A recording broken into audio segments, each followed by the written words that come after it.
Ya, ini menarik untuk dibahas dan juga sudah ramai di lini media sosial. Apakah kemudian ini adalah solusi tepat diet anggaran ala Prabowo begitu ya?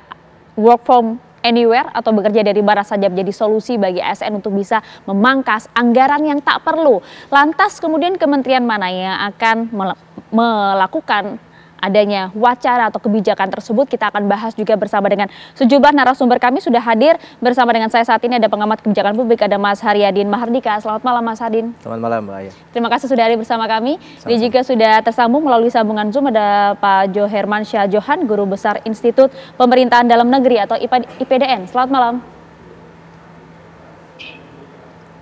Suara saya bagaimana? Aman, terdengar jelas. Terima kasih. Pak Johermansyah sudah bergabung bersama kami, dan juga akan bergabung bersama kami ada Wakil Menteri Dalam Negeri, ada Pak Bima Arya. Selamat malam, Pak Wamen. Selamat malam. Selamat malam.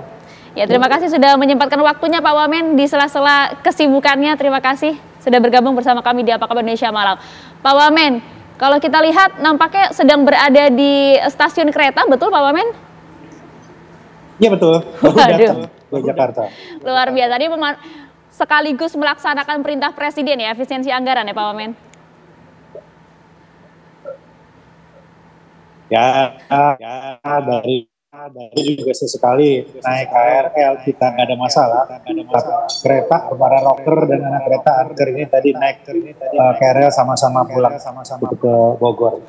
Lumayan. Seru juga. Seru juga. Jadi percontohan juga. Namun yang kemudian menjadi perbincangan kan adalah apakah kemudian ASN yang kemudian akan dilakukan kerja selama 2 hari di mana saja dan juga 3 hari bekerja di kantor ini merupakan solusi yang cukup efektif. Kami akan bertanya dulu ke Mas Adin. Menurut Anda seperti apa Mas? Apakah ini kebijakan yang efisien dilakukan saat ini?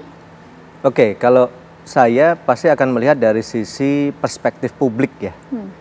Publik tentu saja melihat ini sesuatu yang sangat menarik dan ditunggu-tunggu hasilnya seperti apa.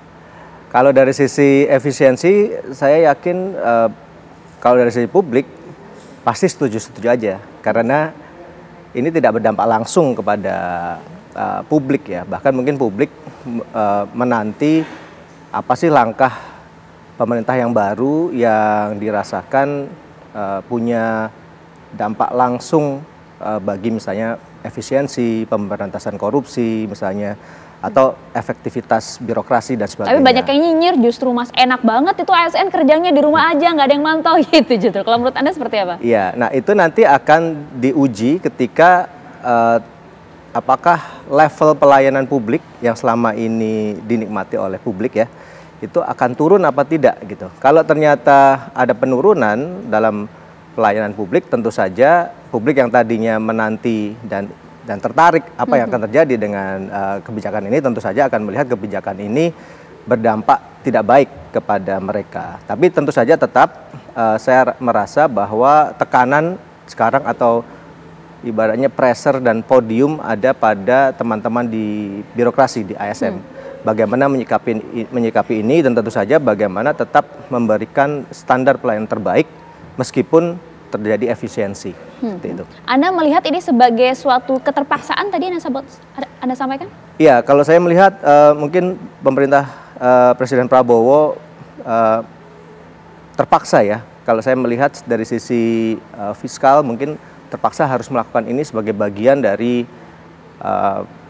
mungkin untuk melonggarkan tekanan fiskal di masa depan. Kira-kira begitu. Karena apa? Karena kalau tidak terpaksa saya agak susah untuk mencerna pemerintahan baru yang mengambil langkah yang tidak populis. Ya, ini kan langkah tidak populis, meskipun langkah tidak populis ke sebagian dari masyarakat atau ke sebagian mungkin birokrasi ya. Tapi apapun itu mengurangi anggaran, mengurangi biaya operasional dan sebagainya, tentu saja tetap dirasakan tidak populis gitu. Nah, karena tadi tidak populis, tentu saja ini akan memberikan atau mungkin akan membuat pemerintahan Prabowo harus menjelaskan lebih terang lagi. Dan juga memberikan bukti melalui kinerjanya itu seperti apa gitu ya. Oke, kalau gitu saya mau ke Prof. Hermansyah. Kalau menurut Anda seperti apa, Prof? Ini kalau disampaikan tadi nggak populis dan juga dilakukan karena keterpaksaan. Kalau menurut Anda cukup efisien tidak? Tepat tidak dilakukan saat ini, Prof?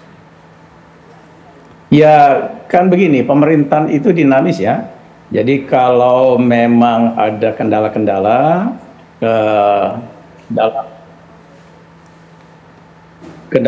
dalam pelaksanaan kebijakan, maka pemerintah bisa saja mengambil prakarsa, mengambil cara-cara yang membuat yang penting adalah penyelenggaraan pemerintahnya tetap deliver gitu ya. Jadi pelayanan publik atau kegiatan-kegiatan aktivitas sehari-hari di kantor bisa tetap berjalan.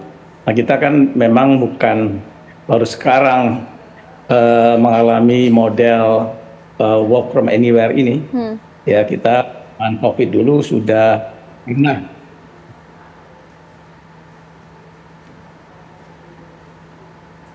Prof?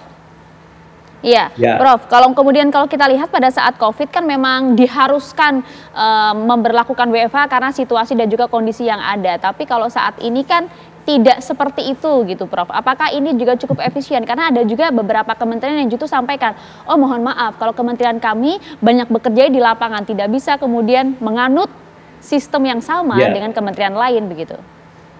Ya itu dia. Jadi juga ada ciri khas masing-masing lembaga yang juga tidak sama. Jadi memang ada yang harus banyak kewenangan yang cukup. Halo? Iya, Prof. Silakan dilanjut, Prof. Prof. Jo? Ya. Iya. Silakan. Suaranya hilang ya? Aman, Prof. Silakan dilanjutkan, Prof. Suaranya. Baik. Ya, saya lanjut. Jadi tadi kembali memang ada karakteristik yang tidak sama ya antara kementerian dan lembaga itu satu sama lain, termasuk juga pemda-pemda kita. Juga begitu. Tapi pada dasarnya kalau memang keadaan menuntut untuk harus kerja dari work from anywhere itu tentu saja birokrasi akan mengikuti. Nah, tinggal memang apakah efektif atau tidak ya. Nah, memang yang afdol kalau bisa pekerjaan itu kan dikerjakan dalam model kita ini ya, biasanya lebih suka langsung ketimbang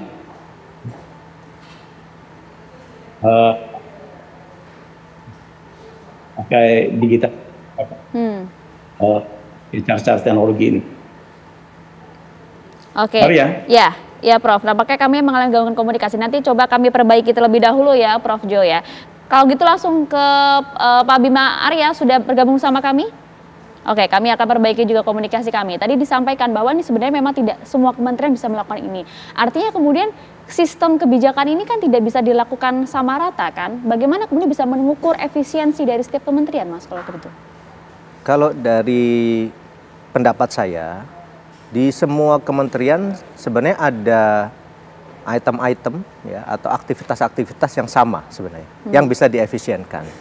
Misalnya yang paling sederhana adalah ATK. Alat tulis kantor gitu ya. Itu kan semua kementerian pasti akan ada pengadaan dan membutuhkan gitu. Nah, itu hal-hal yang secara general, secara umum bisa diefisienkan dan kemarin ada argumen yang menurut saya bagus. Ini adalah kesempatan bagi birokrasi kita untuk paperless misalnya, menggunakan teknologi digital misalnya. Ini kan kesempatan. Artinya itu opini yang valid menurut saya, bahwa sejak sekian lama mungkin kita sudah masuk ke era digital, ya ini kesempatannya ya sekarang ini. Ini kesempatannya sekarang bisa dilakukan, dicoba begitu ya, Pak Bima Arya. Menurut Anda seperti apa? Karena nampaknya ada juga kementerian yang menolak kebijakan ini, Pak Bima.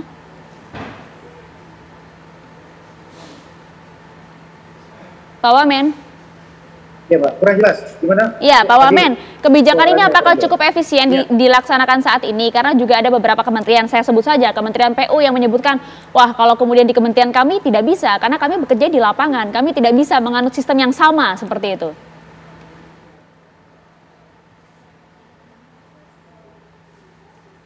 Silakan Pak Wamen.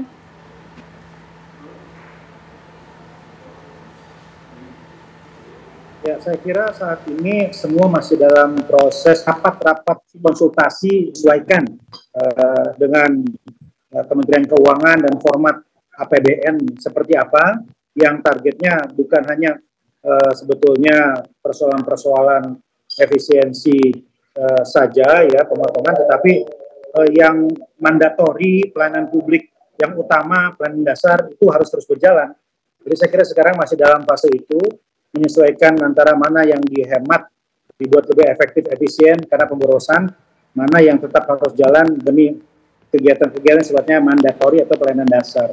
Ya, saya kira itu, dan Kemendagri juga masih menunggu dari Kemenpan RB keputusan seperti apa untuk sistem bekerja, belum ada ke sana. Nah, semuanya saya kira masih berproses ini. Oke, kalau kemudian ini menjadi suatu keharusan bagi setiap kementerian dan lembaga begitu, nanti Kemendagri akan seperti apa melaksanakan sistem ini, Pak Wamen? Ya, ini begitu ada ketetapan ya yang lebih pasti, karena ini kami mendengar ada penundaan dulu rapat-rapat konsultasi. Ya tentu kami akan menindaklanjuti itu dengan memperkuat instruksi Presiden nomor 1 2025 dengan surat edaran Kemendagri yang secara detail mengatur, memandu provinsi, kota, kabupaten, efisiensinya di bidang apa saja, mana yang masih bisa dianggarkan, mana yang tidak boleh, gitu ya. Tapi prinsipnya kami setuju bahwa semaksimal mungkin yang disesuaikan itu ya betul-betul yang dianggap pemborosan, ya seperti biaya operasional, tulis kantor, makan minum, kunjungan dinas, perjalanan dinas, seremoni, dan lain-lain. Dan sekarang saya kira semua masih menyesuaikan dengan keseimbangan tadi. Oke, ini masih dalam tahap penyesuaian begitu Pak Wamen ya. Tapi kalau kita lihat begitu ya di media sosial banyak juga tuh ASN yang pada curhat Pak. Waduh, nampaknya sekarang kerja di kantor kalau lembur udah nggak begitu nyaman. AC dimatikan, lift kemudian juga sudah mati. Beberapa hal yang tadinya dirasa bisa menunjang kinerja mereka saat ini sudah tak bisa lagi dirasakan karena adanya efisiensi anggaran ini Pak Wamen. Kami menangkap pesan utama dari Presiden itu lebih kepada reformasi birokrasi yang secara mendasar untuk membuka ruang fiskal yang lebih besar lagi di daerah. Kan itu yang kita tangkap gitu ya. Bagaimana caranya agar yang hambur-hambur tadi dipotong, kita realokasikan untuk program yang sifatnya substantif gitu. Kalaupun kemudian ternyata penyesuaian atau penghematan itu dirasakan malah kontraproduktif, saya kira akan ada langkah-langkah penyesuaian. Kami sangat meyakini itu. Kita melewati beberapa pengalaman penting terkait dengan instruksi penyesuaian dari masa ke masa, dan pada saatnya pasti akan ada penyesuaian-penyesuaian. Tapi yang penting semangatnya kita tangkap dulu. Semangat untuk berhemat, semangat untuk memfokuskan anggaran secara bijak pada penguatan kapasitas fiskal dan ruang fiskal di daerah dan di kementerian lembaga. Ya, semangatnya tentu kita tangkap dengan positif. Terima kasih banyak Pak Wamen atas waktunya bersama kami di Apa Kabar Indonesia Malam. Kami ucapkan selamat beraktivitas kembali Pak Wamen. Hati-hati pulangnya Pak Wamen. Tentu kita tangkap semangat baik dari efisiensi anggaran ini. Apapun kemudian dampak dari kebijakan yang ada, termasuk juga bekerja dari mana saja bagi ASN. Yang penting adalah target kinerja bisa tercapai dan juga kemudian pelayanan masyarakat bisa cukup optimal. Apakah dua hal ini kemudian bisa dilakukan? Dijawabnya nanti sesaat lagi bersama kami di Apa Kabar Indonesia Malam. Ya pemirsa, dalam sambutannya di Kongres ke-18 Muslimat NU di Surabaya, Jawa Timur, Presiden Republik Indonesia Prabowo Subianto pun juga menyentil soal efisiensi anggaran yang dilakukannya di sejumlah kementerian. Prabowo menyindir dalam birokrasi masih ada raja kecil yang melawan instruksinya tersebut. Saya melakukan penghematan. Saya ingin pengeluaran-pengeluaran yang tidak perlu, pengeluaran-pengeluaran yang mubazir, pengeluaran-pengeluaran yang alasan untuk nyolong, saya ingin dihentikan, dibersihkan.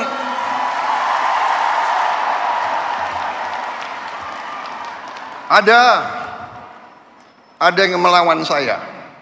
Ada. Dalam birokrasi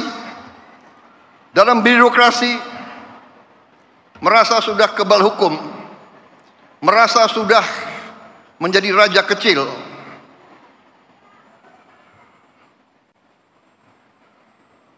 Ada. Saya mau menghemat uang, uang itu untuk rakyat, untuk memberi makan untuk anak-anak rakyat. Saya ingin memperbaiki semua sekolah Indonesia. Kita punya 330.000 sekolah.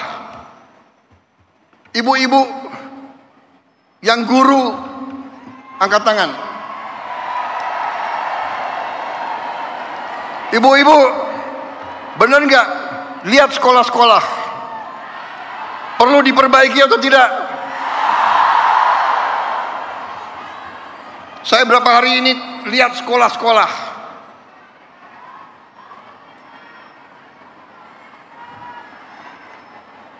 Kita punya 330.000 sekolah. Anggaran untuk perbaikan sekolah hanya cukup untuk memperbaiki mungkin 20.000 sekolah. Berapa tahun kita mau selesaikan 330.000 sekolah? Karena itu perjalanan dinas, perjalanan ke luar negeri dikurangi.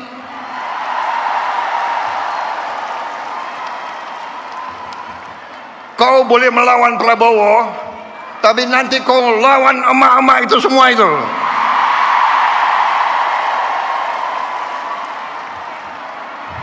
Bandel dablek. Gak usah keluar negeri, 5 tahun gak usah keluar negeri kalau perlu. Yang perlu keluar negeri yang tugas keluar negeri, tugas belajar boleh, tugas untuk atas nama negara boleh. Jangan tugas yang dicari-cari untuk jalan-jalan. Kalau mau jalan-jalan pakai uang sendiri.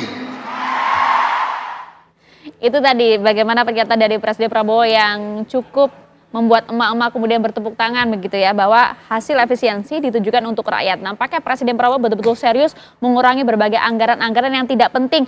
Prof. Johermansyah, respon Anda seperti apa, Prof?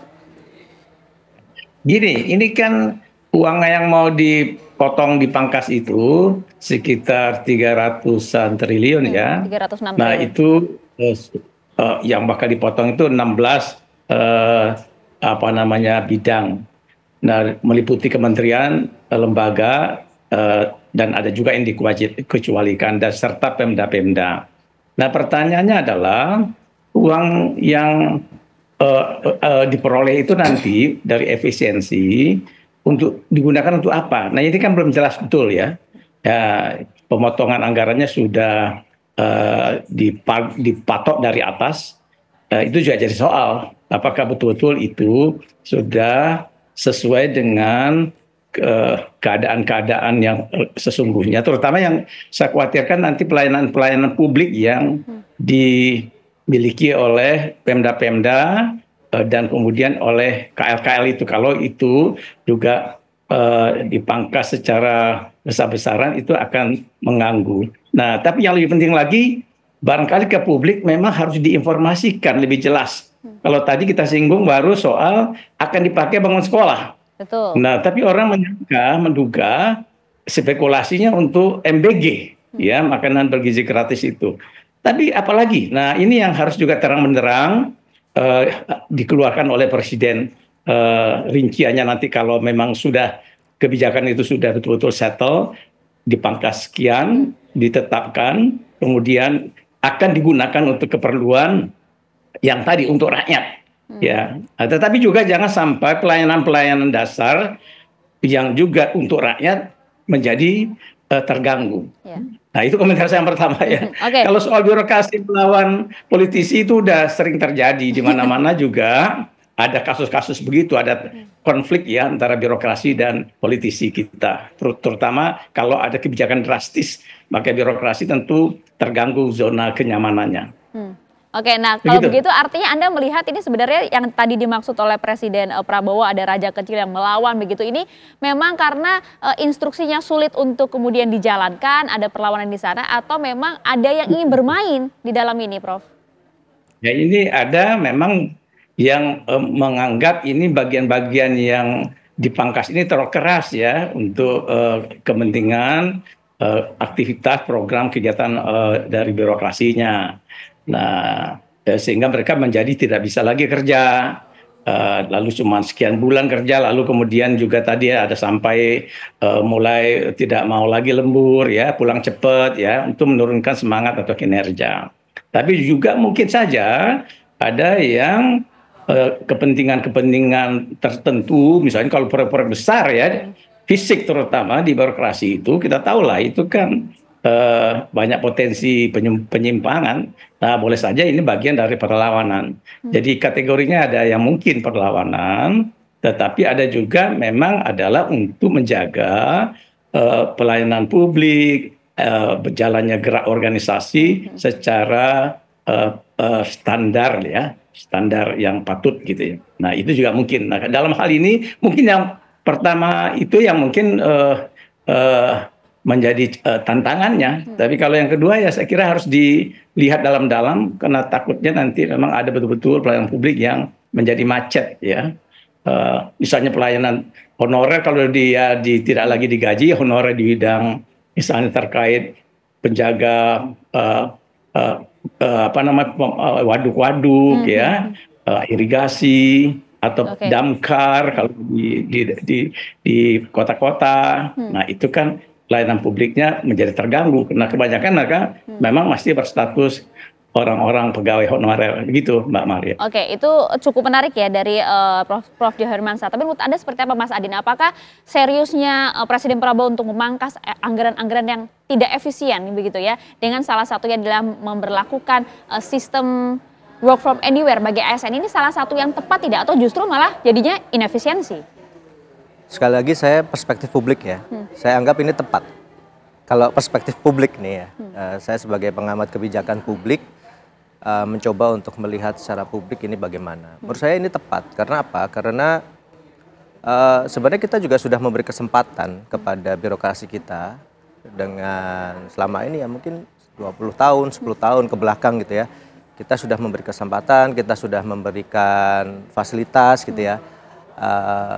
Kalau ditanya kepuasan publik terhadap layanan birokrasi seperti apa, mungkin bisa dibilang belum sebagus dengan mungkin fasilitas dan semua anggaran yang sudah diberikan. Kira-kira apalagi nanti banyak yang bekerja dari rumah atau dari manapun. Akankah kemudian pelayanan publiknya juga bisa lebih optimal? Itu kan pertanyaannya. Benar. Nah, jadi saya melihat bahwa ini ada tren dunia ya. Amerika juga melakukan efisiensi yang lebih luar biasa ya, dikepalai oleh Elon Musk, bahkan Kementerian Pendidikannya aja dibubarkan gitu. Itu lebih ekstrim lah daripada kita. USAID dibubarkan. Kita mungkin nggak se-ekstrim itu, dan saya melihat 16 aktivitas yang diefisienkan itu benar-benar sudah dikaji. Artinya misalnya begini, misalnya sekarang kan banyak sekali ya semacam cerita-cerita gitu ya di media sosial bahwa sekarang birokrat atau ASN kalau ngantor udah nggak bisa pakai AC gitu, atau lampu dimatikan gitu. Menurut saya itu agak terlalu berlebihan sih. Itu berarti yang salah adalah dari dari instansi itu sendiri gitu. Salah dalam mengalokasikan anggaran yang tersisa gitu ya. Kalau menurut saya ya listrik itu ada sesuatu yang necessity, yang harus ada kan. AC apalagi harus ada. Meskipun mungkin dianggapnya anggaran cukup besar nih Mas untuk biaya pelistrikan di kantor. Saya pikir kalau AC kantor dengan 50 sampai 100 bahkan mungkin sampai 200 ini ya, 200 pegawai itu masih bisa kita kalkulasi lah ya besarannya berapa, dan itu tidak terlalu besar juga. Dan kalau misalnya pemerintah mau ada terobosan, sebenarnya kita tahu bahwa PLN saat ini sedang surplus listrik sebenarnya, oversupply listrik ya. Kenapa tidak PLN memberikan diskon besar-besaran kepada kantor-kantor pemerintah? Kan itu bisa juga kan, daripada surplus listrik ini harus dibayar juga sama PLN kan, pada akhirnya konsumen juga yang membayar kan gitu. Jadi bisa juga itu dijadikan sebagai terobosan tambahan gitu ya. Jadi ya kalau memang dirasakan listrik itu mahal ya ya bisa lah ada banyak anggaran. Tapi menurut saya di luar listrik ada banyak sekali aktivitas-aktivitas dan juga kegiatan-kegiatan yang tidak efisien, yang itu tidak disampaikan gitu. Justru itu yang bisa dipangkas gitu. Okay. Artinya lebih baik kita bicara itu aja. Kalau apa itu misalnya, Mas? Ya tadi sudah disebutkan sama Pak Presiden adalah anggaran kunjungan kerja, baik luar negeri maupun ke dalam negeri. Kalau kunjungan kerja artinya kan berkunjung saja kan, tidak berkunjung juga tidak apa-apa. Kecuali kalau tugas itu ditugaskan. Nah ini terminologinya kan juga sudah sangat berbeda dan itu menurut saya harus dijadikan sebagai salah satu aktivitas yang dipangkas gitu karena ya kunjungan kerja sudah tidak relevan lagi di zaman di mana kita bisa Zoom misalnya, kita bisa online meeting gitu. Jadi menurut saya sekarang kita perlu diskusikan sebenarnya aktivitas apa sih yang sekarang ini masih belum didiskusikan secara publik, tapi mungkin memang benar harus diefisienkan gitu. Oh, artinya gitu. Masih ada celah-celah lain yang harus bisa dijadikan sebagai bahan pemangkasan tadi, bukan kemudian membuat ASN bekerja dari mana saja. Itu dia karena. Apakah kemudian dampak dari pemangkasan anggaran ini seperti apa? Nanti kami akan hadirkan untuk Anda ya sesaat lagi di Apa Kabar Indonesia Malam. Ya pemirsa, sebelum kita lanjutkan dialog, kita tampilkan terlebih dahulu ini grafis bagaimana dampak pemangkasan atau efisiensi dari anggaran dari pemerintahan Prabowo yang saat ini dirasakan baik itu oleh kelembagaan maupun juga institusi. Ini diantaranya yaitu adalah fasilitas pegawai kementerian yang kemudian dibatasi, belum lagi kementerian yang juga sempat meminjam fasilitas dari kementerian lain. Sejumlah fasilitas kerja di kantor seperti listrik, pendingin ruangan, lift dan juga lainnya dikurangi penggunaannya. Belum lagi beberapa kementerian yang tak lagi memberikan jatah bahan bakar minyak atau BBM untuk para pejabatnya, kini sudah dihilangkan. Ada lagi sejumlah kementerian dan lembaga yang menerapkan skema kerja di luar kantor atau work from anywhere. Ini juga diberlakukan sebagai bentuk efisiensi anggaran yang diperintahkan oleh Presiden Prabowo. Apakah kemudian dampak-dampak pemangkasan anggaran ini bisa membuat kinerja daripada ASN kita dan juga kementerian maupun institusi kita lebih maksimal lagi atau justru sebaiknya? Saya ingin minta komentar terlebih dahulu dari Mas Adin, silakan Mas. Ya, ini kesempatan bagi birokrasi kita ya. Ada kesempatan, saya tahu pasti banyak yang merasa berat dengan situasi seperti ini. Tapi ini kesempatan bagi birokrasi kita untuk menuju new normal ya. Dulu kalau kita zaman Covid ada normal baru, ada new normal. Ya ini kesempatannya. Saya justru berharap sebenarnya kira-kira seberapa istiqomah nih Presiden Prabowo menjaga kebijakan ini sampai akhir di mana mungkin sudah tidak perlu lagi efisiensi ya gitu ya. Kalau prediksi saya mungkin 2 tahun lah ya diperlukan. Tapi kan kita perlu bersama-sama melihat seberapa tahan nih Presiden Prabowo ya nanti untuk bisa terus karena kan kalau tidak salah kan kalau kita lihat ke belakang sempat pada pemerintahan Presiden Jokowi sempat ada beberapa efisiensi kan. Benar. Tapi tidak bertahan lama, mungkin cuma 6 bulan ya waktu itu efisiensi tidak boleh rapat di hotel kalau nggak salah dan tidak boleh snack dan sebagainya, kemudian snack harus diganti ubi kalau nggak salah ya. Tapi itu cuma bertahan 6 bulan gitu. Tapi saya merasa pemerintah Prabowo ini agak berbeda. Pertama mungkin dari sisi leadership juga stylenya berbeda. Yang kedua memang ada tekanan fiskal. Kalau pada saat itu tidak ada. Kalau zaman Presiden Jokowi mungkin tekanan fiskalnya itu masih bisa ditunda lah, masih bisa diabaikan lah. Atau belum benar-benar ada di depan mata gitu. Kalau sekarang sudah ada di depan mata, sudah banyak simulasi-simulasi. Tentu saja kan gini, kita sebagai bangsa kan nggak bisa juga mengabaikan bahwa kalau sudah ada bahaya di depan mata terus kita terabas saja, itu kan nggak boleh juga gitu. Misalnya kayak kemarin Ibu Sri Mulyani bilang ya, pensiun ASN gitu ya, pensiun PNS itu dalam waktu tidak lama mungkin 5 tahun sampai 10 tahun itu bisa membuat keuangan negara kolaps mungkin. Dan itu mungkin kalau kita lihat angka-angkanya mungkin benar juga gitu loh. Cukup valid gitu. Nah, kalau tidak ada antisipasi dari sekarang ya khawatirnya nanti akan membebani di masa depan. Itu dia prediksi Anda efisiensi ini hanya akan berlangsung sekitar 2 tahun saja. Oke, bagaimana dengan Prof. Joherman? Anda melihat akankah kemudian beberapa bentuk efisiensi ini termasuk juga para ASN yang bekerja dari mana saja atau WFA ini juga akan bertahan berapa lama kira-kira menurut Anda, Prof? Ya, kalau dalam praktek sih ya memang kadang-kadang kebijakan efisiensi penghematan itu hangat-hangat tai ayam ya, ketika baru naik memerintah, kemudian langsung efisiensi. Tapi lambat laun efisiensi dilupakan. Nah, ini yang penting kita harus jaga. Kalau memang betul efisiensi dalam konteks yang bersifat pemborosan, itu harusnya di keep maintain sampai kapanpun ya, sampai berakhir masa jabatannya presiden. Nah, tetapi kalau misalnya untuk kepentingan-kepentingan yang betul bagi publik, pelayanan-pelayanan dasar, nah itu harus dibuka ruangnya ya. Jadi tetap kita harus prioritaskan itu lebih dahulu. Kalau ini kan kepentingan-kepentingan birokrasi memang agak terguncang nih ya, soal perjalanan dinas, soal ATK, rapat-rapat, seminar, seremonial gitu ya, dan sebagainya. Itu kan mungkin untuk dipangkas kan, karena menurut Presiden Prabowo kan tidak cukup penting lah.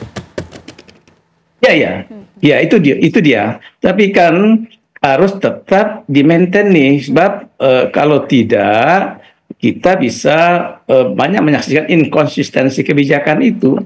Ya, mula-mula tidak boleh bangun gedung kantor, tidak boleh ada penerimaan pegawai gitu, tidak boleh ada ini itu. Tetapi setahun kemudian berubah gitu ya. Nah, mungkin ini kondisi global, keadaan tantangan perekonomian juga sangat berbeda ya. Nah, ini mungkin apakah ini akan bisa berpengaruh?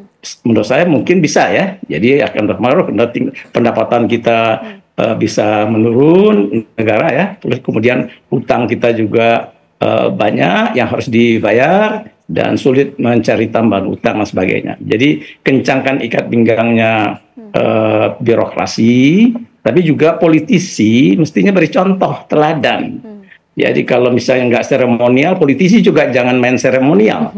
Kalau misalnya suruh penghematan, jangan bentuk-bentuk efisiensi yang soal tata kerja, itu juga harus dicontohkan. Misalnya soal kementerian lembaga yang besar itu jumlahnya, ya, yang akan menghabiskan uang juga banyak. Itu mungkin juga harus menjadi pembelajaran nih ya. Kalau efisiensi tentu kita harus perampingan. Nah, ini adalah bagian-bagian yang mungkin harus kita sama-sama perhatikan ke depan supaya betul-betul jangan sampai efisiensi yang baik tadi untuk kepentingan pembiayaan bagi rakyat ya, bukan untuk overhead cost-nya pemerintah, itu bisa terus dijaga dan betul-betul perginya uang itu kepada sebagian besar memang untuk membuat kesejahteraan masyarakat kita. Itu dia. Begitu, tujuannya adalah kesejahteraan masyarakat dan harapannya kinerja hingga pelayanan masyarakat juga tidak terganggu dengan adanya pemangkasan atau efisiensi anggaran ini ya. Terima kasih banyak Prof. Joe Hermansyah telah bergabung bersama kami. Terima kasih Mas Andi telah memberikan tadi pandangannya untuk Apa Kabar Indonesia Malam. Sehat selalu untuk Mas Andi dan juga Prof. Pemirsa, kami akan jeda terlebih dahulu. Sesaat lagi kami akan kembali dengan informasi kericuhan saat sidang kasus pencemaran nama baik di Pengadilan Negeri Jakarta Utara memicu reaksi keras dari Mahkamah Agung. Saat lagi untuk Anda di Apa Kabar Indonesia Malam.